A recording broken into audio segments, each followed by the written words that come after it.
Oh, hello. Glad you stopped by. It's kind of slow out here at the park today. So I was going to show you, I had a wounded finger here the other day and slit it open.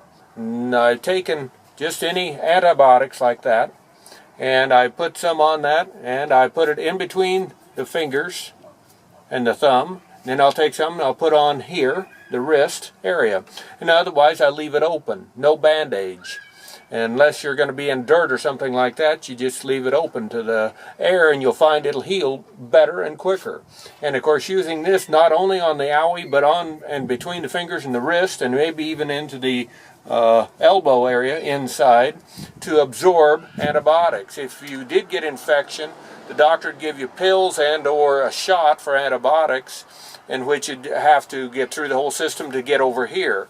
By taking your antibiotics and put it on yourself, I've yet to ever have a finger that got so infected I had to go to the doctor. And in the old days, I was going 2 or 3 times a year to the doctor to fight infections that got away from me until I started doing this little trick. But you're here for a story today. As a survivalist, you can have a whole shed full of tools. And on that day, it may not be enough.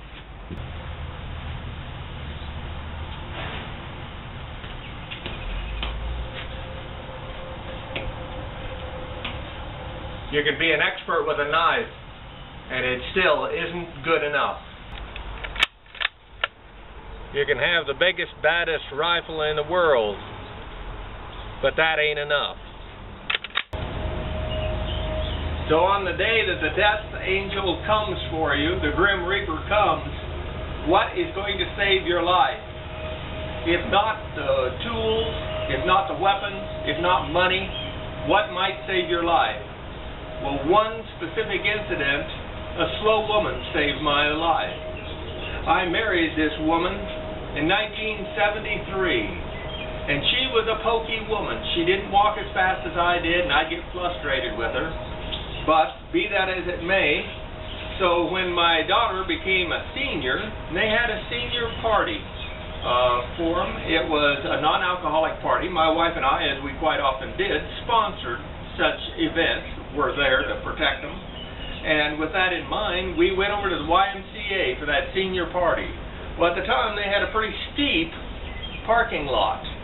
Well, we pulled in about halfway up the thing, and I got out of the car, and I walked up as I usually do. Now, most of the time, I would stand at the edge of the car waiting for Pokey, my wife, to get out of the car and come on over. Then we'd walk down to the YMCA door and go on in together. That night, for whatever reason, I walked in front of the car. I walked in front of the car and was waiting for the wife, looking back for her and wishing she'd hurry up. And about that time, whoosh, right behind me came a car.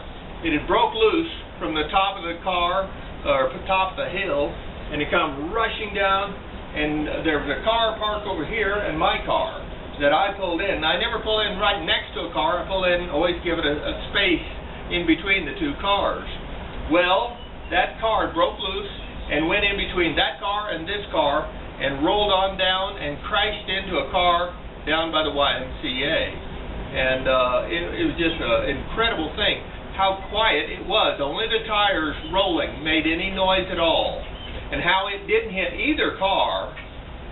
It could have, if it had hit this car, it would have broken my legs, because it at least pushed it far enough to hit and break my legs.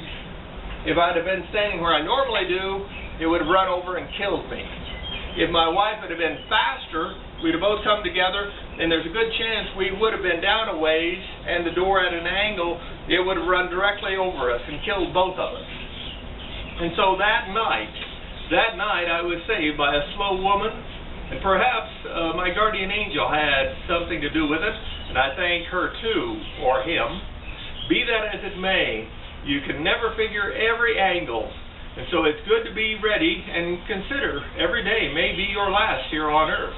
Because I've seen a lot of my friends, they prepared for World War III, and they had every weapon you can imagine, and training to boot.